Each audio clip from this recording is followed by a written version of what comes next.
सोचिए, आप अपनी फैमिली के साथ कैरेबियन सागर के बीचों बीच एक खूबसूरत याट पर छुट्टियां मना रहे हों। चारों तरफ दूर दूर तक फैला नीला पानी, चेहरे को छूती हल्की हवा और सब कुछ एकदम सुकून भरा। पर तभी अचानक एक पल में ये सारी शांति गायब हो गई। कहानी शुरू हुई समुद्र के बीच मौजूद इस छोटी सी फैमिली से। पिता टॉम, माँ जूलिया, बेटी कैसी और उनका छोटा बेटा बेन। आज बेन का बर्थडे था और इसी को सेलिब्रेट करने के लिए ये सब यहाँ आए थे। सब अपनी ही धुन में खुश थे।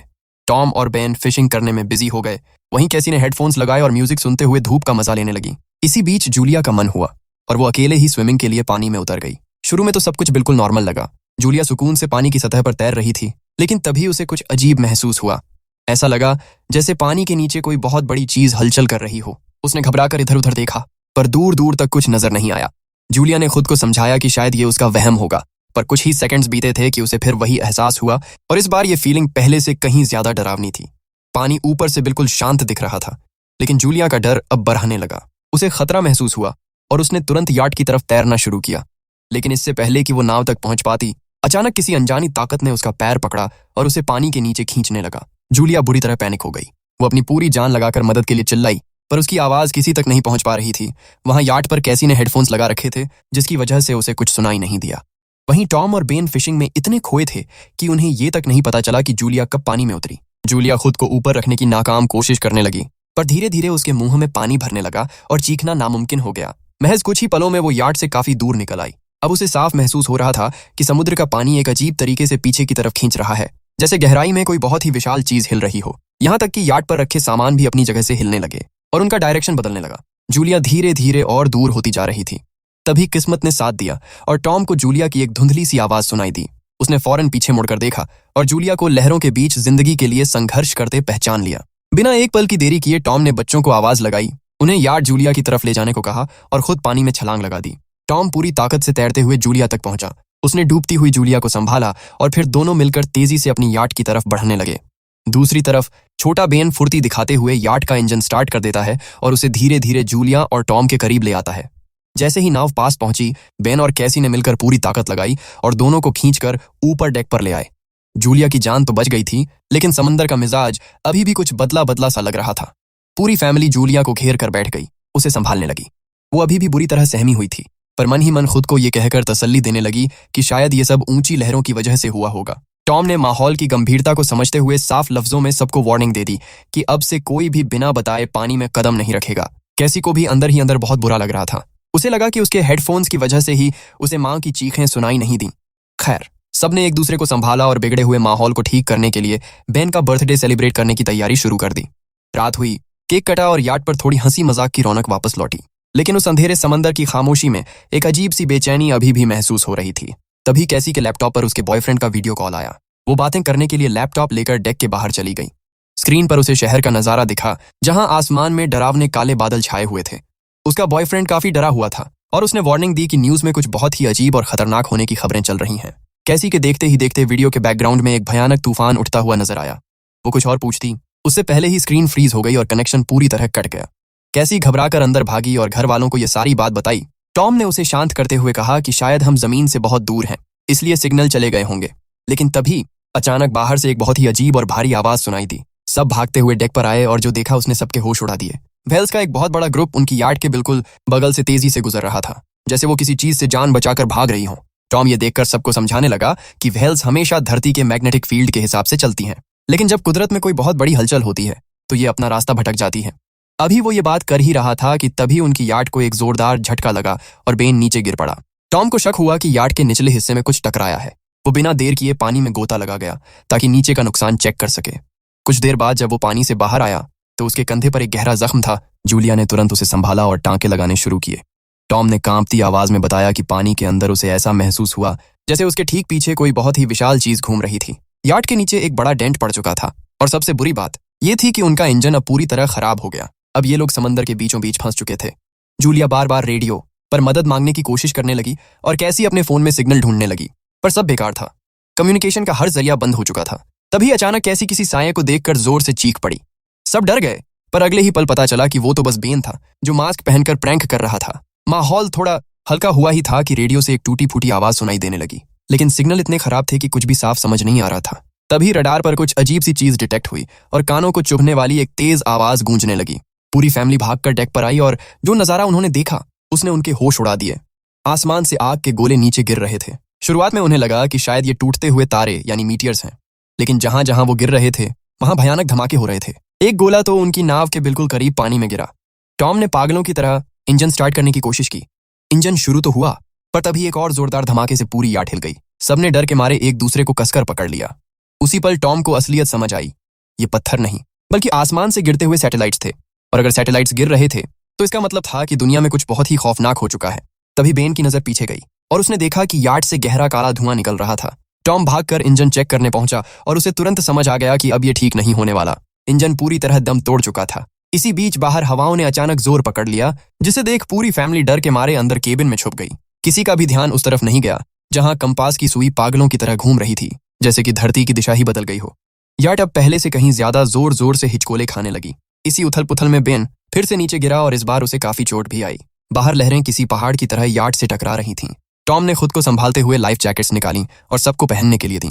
तभी अचानक एक झटके के साथ पूरी याट की पावर चली गई और केबिन में गहरा अंधेरा छा गया। टॉम ने फुर्ती दिखाई और पावर बॉक्स का बटन दबाया, जिससे लाइट्स तो वापस आ गईं, लेकिन सामने का नजारा देख सबकी रूह कांप गई। बेन ने देखा कि जूलिया की नाक से खून बहने लगा और उसे चक्कर आने लगे। उधर कैसी की तबीयत भी बिगड़ गई और वो भागकर सिंक तक पहुंची और उसे उल्टियां होने लगीं।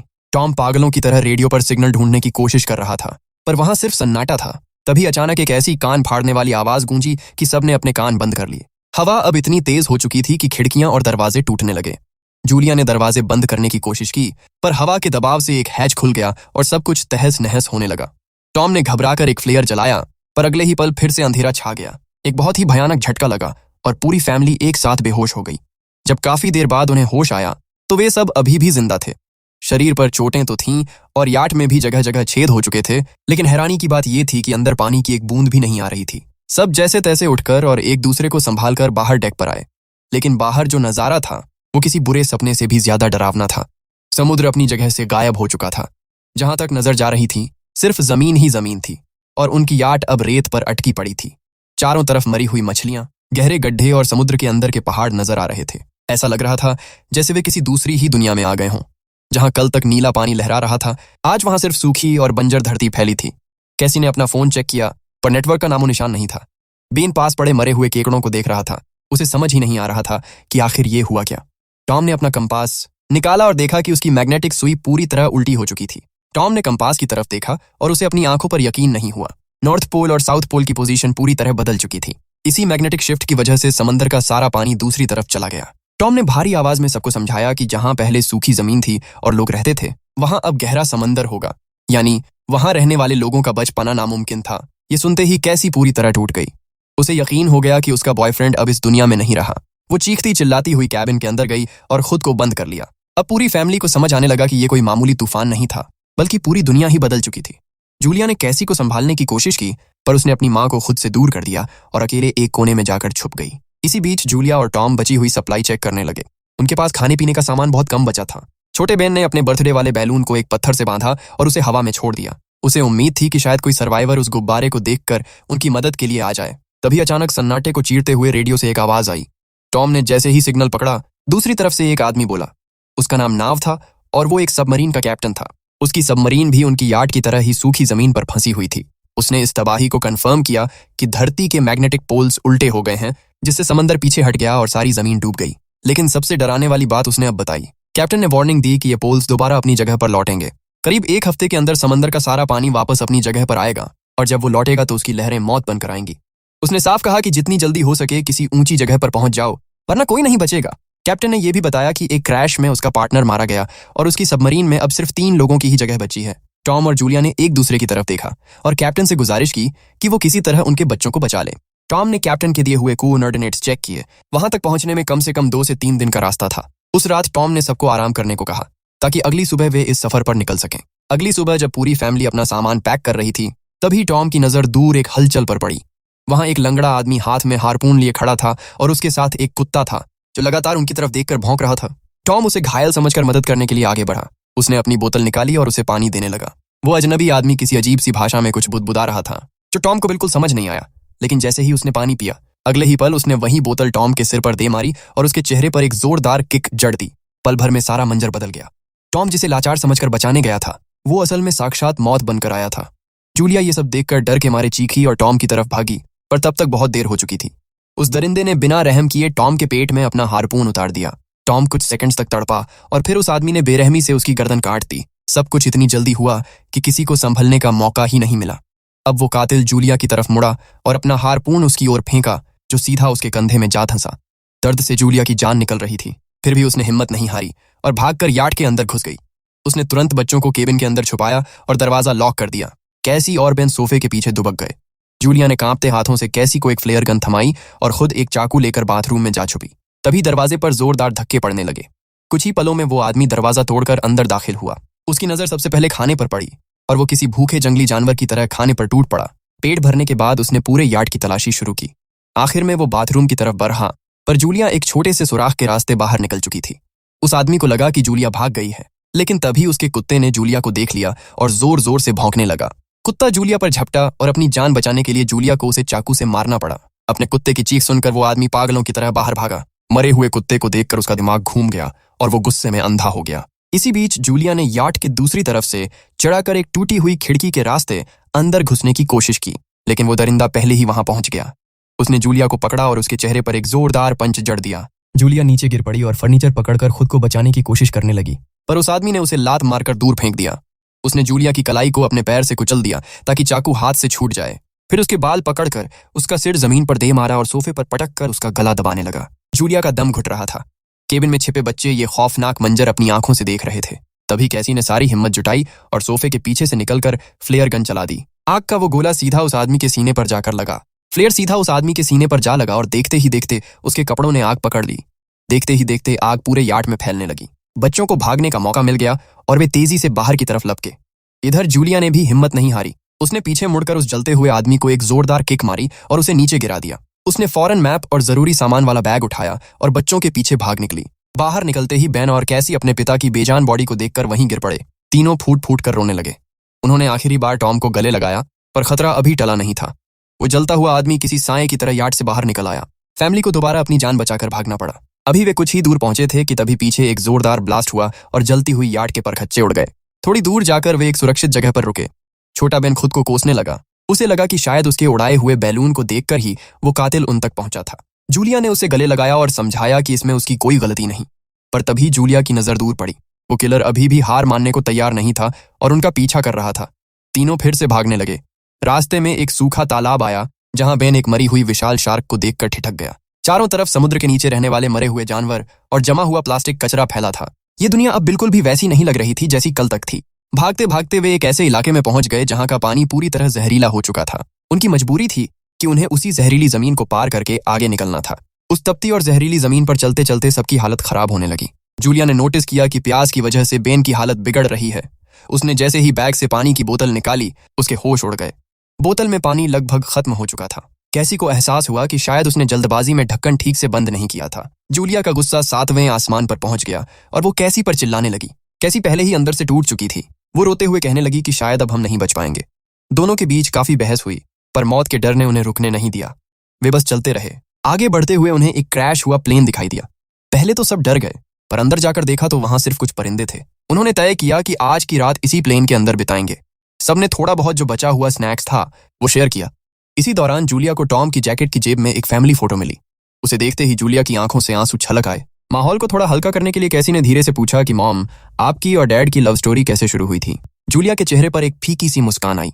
उसने बताया कि टॉम कभी उसका पेशेंट हुआ करता था और एक दिन वो हाथ में फूल और एक छोटी सी कविता लेकर आया और अपने प्यार का इजहार कर दिया। उस वीरान प्लेन में टॉम की यादें ही अब उनका एकमात्र सहारा थीं। उस रात प्लेन के अंदर अंधेरे में बैठे हुए उन तीनों को ये एहसास हो गया कि उनकी पुरानी दुनिया अब हमेशा के लिए खत्म हो चुकी है। अब उनके सामने सिर्फ एक ही मकसद था, किसी भी तरह जिंदा रहना। रात काफी गहरी हो गई थी। कैसी शायद ताजी हवा के लिए प्लेन से थोड़ा बाहर निकली, लेकिन तभी अंधेरे को चीरते हुए वही डरावना आदमी फिर से सामने आ गया। उसने पीछे से कैसी को दबोचने की कोशिश की। तभी जूलिया बिजली की तरह पीछे से उस पर टूट पड़ी।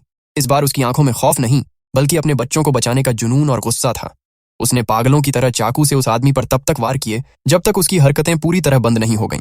कैसी बुरी तरह कांप रही थी। उसने अपनी मां को गले लगाया और जूलिया धीरे धीरे शांत हुई। लगा कि शायद अब मुसीबत टल गई है, लेकिन अगली सुबह जो नजारा उनके सामने था वो और भी ज्यादा खौफनाक निकला। उस आदमी की लाश पर अजीब से कीड़े रेंग रहे थे और उसके शरीर पर ऐसे गहरे निशान थे जैसे किसी चीज ने उसे अंदर से खाया हो। जैसे ही वे लाश के करीब पहुंचे, उसके मुंह से छोटे छोटे केकड़े, क्रैब्स बाहर निकलने लगे। अब ये बात साफ हो चुकी थी कि इस नई दुनिया में सिर्फ इंसान ही नहीं बल्कि छोटे जीव भी जानलेवा बन चुके हैं। कुछ घंटों के सफर के बाद जूलिया और कैसी मैप देखकर रास्ता ढूंढने लगी। इसी बीच बेन थोड़ा आगे निकल गया। उसे एक तालाब दिखा और प्यास के मारे वो बिना कुछ सोचे पानी पीने के लिए नीचे झुक गया। जूलिया की नजर उस पर पड़ी और वो जोर से चिल्लाई। उसने भागकर बेन को पीछे खींचा और समझाया कि ये अनजान पानी जहरीला भी हो सकता है। धूप अब सिर चढ़ने लगी थी, जिससे बचने के लिए उन्होंने अपने सिर को कपड़ों से ढक लिया। बेन की तबीयत धीरे धीरे बिगड़ने लगी और उसे चक्कर आने लगे। तभी उन्हें वहां कुछ पुरानी टूटी हुई कुर्सियां पड़ी मिलीं, जिनका इस्तेमाल करके जूलिया ने रहने के लिए एक छोटा सा ठिकाना बनाया। उसने बेन को इंजेक्शन दिया और तय किया कि अब वे रात यहीं गुजारेंगे। अगली सुबह जूलिया की नींद एक अजीब सी सरसराहट से खुली। उसने बाहर झांक कर देखा तो उसकी रूह कांप गई। दूर से केकड़ों का एक बहुत बड़ा और विशाल झुंड उनकी तरफ ही बढ़ा चला आ रहा था। उसने एक पल भी बर्बाद नहीं किया, फौरन बच्चों को उठाया और तीनों अपनी जान बचाकर फिर से भागने लगे। भागते भागते उनकी नजर एक बहुत बड़े कार्गो शिप पर पड़ी जो रेत के बीच फंसा हुआ था। वहां शिप के 3 क्रू मेंबर्स अभी भी जिंदा थे। उनमें से एक महिला तो मदद करना चाहती थी, पर बाकी के 2 आदमियों ने साफ मना कर दिया। उन्होंने बेरहमी से कंटेनर का दरवाजा बंद किया और पूरी फैमिली को उन खूंखार केकड़ों के बीच बाहर ही छोड़ दिया। केकड़े अब बिल्कुल करीब पहुंच चुके थे। जूलिया ने फुर्ती दिखाई और बच्चों को खींचकर कंटेनर के ऊपर चढ़ा दिया, लेकिन जैसे ही वो खुद ऊपर चढ़ने लगी, एक बड़े से केकड़े ने उसके पैर को बुरी तरह दबोच लिया। बच्चों ने अपनी पूरी जान लगाकर जूलिया को ऊपर खींच लिया, पर उसका घाव काफी गहरा था। तभी कंटेनर के अंदर से गोलियों के चलने की आवाजें आने लगीं। क्रू मेंबर्स ने उन जीवों पर फायरिंग शुरू कर दी थी, पर केकड़ों की तादाद इतनी ज्यादा थी कि गोलियां भी कम पड़ गईं। कुछ ही पलों में चीख पुकार मची और सब कुछ शांत हो गया। उधर जूलिया ने अपने स्कार्फ से पैर का जख्म बांधा और दर्द के मारे वहीं बेहोश हो गई। जब जूलिया की आंख खुली तो चारों तरफ धूल का एक भयानक बवंडर चल रहा था। सैंडस्टॉर्म इतना तेज था कि कुछ पल के लिए उसे बच्चे नजर नहीं आए। वो बुरी तरह पैनिक हो गई। उसने पास पड़ी एक लाश से हथियार उठाया और पागलों की तरह बच्चों को पुकारने लगी। तभी कैसी धुंध के बीच से वापस लौटी। उसने बताया कि वे दोनों मदद ढूंढने गए थे। बेन को पास ही एक खुला कंटेनर मिल गया था जहां तूफान थमने तक वे महफूज रह सकते थे। जूलिया ने हिम्मत जुटाई और टॉम का लाइटर निकालकर अपने जख्म को सीधे आग से जलाकर बंद किया। दर्द इतना ज्यादा था कि जान निकल जाए, पर बच्चों के सामने उसने एक आह तक नहीं भरी। तूफान शांत होने के बाद उनकी किस्मत ने थोड़ा साथ दिया। उन्हें एक और कंटेनर मिला जिसके अंदर पानी की कुछ बोतलें, एक रेडियो और एक गन रखी थी। अब उनके पास बचने की एक धुंधली सी उम्मीद थी, पर वक्त उनके पास बहुत कम था। वो खतरा अभी भी उनके आसपास ही कहीं रेंग रहा था। जूलिया ने फौरन रेडियो उठाया और कैप्टन नाव से कांटेक्ट किया। उसने बताया कि उनका मैप कहीं खो चुका है और वे रास्ता भटक गए हैं। कैप्टन ने बताया कि जिन जीवों ने उन पर हमला किया वे दरअसल आर्ट्रोपोड्स हैं, समुद्री जीव जो बाहर की ऑक्सीजन के संपर्क में आते ही म्यूटेट होकर बेहद खतरनाक और शिकारी बन चुके हैं। कैप्टन ने एक और डरावनी खबर दी। उसके पास मौजूद मशीनों के हिसाब से समंदर उम्मीद से कहीं ज्यादा तेजी से वापस लौट रहा था। अब उनके पास बचने के लिए कुछ ही घंटे बचे थे। जूलिया को रास्ता दिखाने के लिए कैप्टन ने आसमान में एक फ्लेयर शूट किया, जिसकी रोशनी ने उन्हें आगे बढ़ने की दिशा दिखाई। दूर आसमान में चमकता हुआ वो फ्लेयर अब उनकी आखिरी उम्मीद बन चुका था। पूरी फैमिली बिना वक्त गंवाए उसी दिशा में बढ़ने लगी। लंबा रास्ता पैदल तय करने के बाद आखिरकार उन्हें दूर रेत में फंसी वो सबमरीन दिखाई दे गई। लेकिन वहां तक पहुंचने का रास्ता बहुत ही ज्यादा खतरनाक था। चारों तरफ ऊंची ऊंची चट्टानें थीं और जैसे ही वे उन चट्टानों के बीच से गुजरे, अचानक पूरी जमीन कांपने लगी। पहाड़ों से पत्थर गिरने लगे और देखते ही देखते एक भयानक रॉक स्लाइड शुरू हो गया। जूलिया ने फुर्ती दिखाई और बच्चों को धक्का देकर साइड किया, लेकिन तभी एक बहुत बड़ा पत्थर उनके बीच में आ गिरा। पत्थरों की एक दीवार बन गई जिसने जूलिया को बच्चों से अलग कर दिया। जूलिया ने वहीं से चिल्लाकर कहा कि तुम लोग मेरे बिना ही आगे बढ़ो। कैसी ने रोते हुए मना कर दिया। दोनों के बीच बहस होने लगी, पर वक्त हाथ से रेत की तरफ फिसल रहा था। आखिरकार जूलिया ने उन्हें कसम दी और आगे बढ़ने को कहा। कैसी भारी मन से बेन का हाथ पकड़कर सबमरीन की तरफ भागने लगी। वहां पहुंचते ही उन्होंने देखा कि कैप्टन नाव बाहर जमीन पर पड़ा था। उसका पूरा शरीर खून से लथपथ था। उसने मरती हुई आवाज में कहा कि अब उसका बचना मुमकिन नहीं है। उसने बच्चों को बताया कि सबमरीन में सिर्फ 3 लोगों की जगह है और वे फौरन अंदर चले जाएं। कैसी को अंदर से बहुत बुरा लग रहा था। उसे अपनी माँ की याद सताने लगी। वो उन्हें अकेला छोड़कर सुरक्षित नहीं रहना चाहती थी, इसलिए वो उल्टे पैर फिर से जूलिया की तरफ दौड़ पड़ी। इधर जूलिया ने देखा कि केकड़ों का वो विशाल झुंड अब उसकी तरफ ही आ रहा था। उसने अपनी गन उठाई और उन पर गोलियां बरसानी शुरू कर दी। कई केकड़े वहीं ढेर हो गए, पर उनकी गिनती खत्म ही नहीं हो रही थी। ठीक उसी वक्त चट्टान के ऊपर से कैसी ने अपना हाथ बढ़ाया। जूलिया ने अपने जख्मी पैर के साथ पूरी ताकत लगाई और ऊपर की तरफ चढ़ने लगी। कैसी ने खींचकर अपनी माँ को ऊपर लिया और अब तीनों पागलों की तरह सबमरीन की ओर भागे। बेन ऊपर खड़ा होकर लगातार फायरिंग कर रहा था ताकि वो जीव पास न आ सके। जैसे ही पूरी फैमिली सबमरीन के अंदर पहुंची, जूलिया ने अपनी आखिरी गोली तक उन पर चला दी। मैगजीन खाली होते ही उसने गन फेंक दी और सबमरीन का हैच बंद कर दिया। बाहर से उन जीवों के सबमरीन को कुरेदने की डरावनी आवाजें आने लगीं और तभी पूरी धरती एक बार फिर से कांप उठी। समंदर वापस लौट रहा था। दूर से सैकड़ों मीटर ऊंची एक विशाल लहर मौत बनकर उनकी तरफ बढ़ रही थी। तीनों ने फौरन अपनी सीट बेल्ट बांधी और एक दूसरे का हाथ कसकर पकड़ लिया। वो लहर पूरी ताकत के साथ सबमरीन से टकराई। सब कुछ बुरी तरह हिल गया। कान फाड़ देने वाला शोर गूंजा और पूरी फैमिली एक साथ बेहोश हो गई। काफी देर बाद जूलिया की आंखें खुलीं। उसने देखा कि कैसी और बेन को भी होश आ गया था। वे सब जिंदा थे। जब उन्होंने सबमरीन का दरवाजा खोला और बाहर निकले तो सामने का मंजर देखकर सन्न रह गए। लहरें सबमरीन को बहाकर एक तबाह हो चुके शहर के बीचों बीच ले आई थीं। चारों तरफ टूटी हुई इमारतें और खामोश सड़कें थीं जहां इंसानों का कोई नामो निशान नहीं बचा था। लेकिन वे तीनों साथ थे और जब तक सांसें चल रही थीं तब तक जिंदा रहने की उम्मीद भी बाकी थी। यहीं पर यह कहानी खत्म होती है। अगर आपको यह वीडियो पसंद आई हो तो चैनल को सब्सक्राइब करना और बेल आइकन जरूर दबाना। मिलते हैं अगली कहानी में।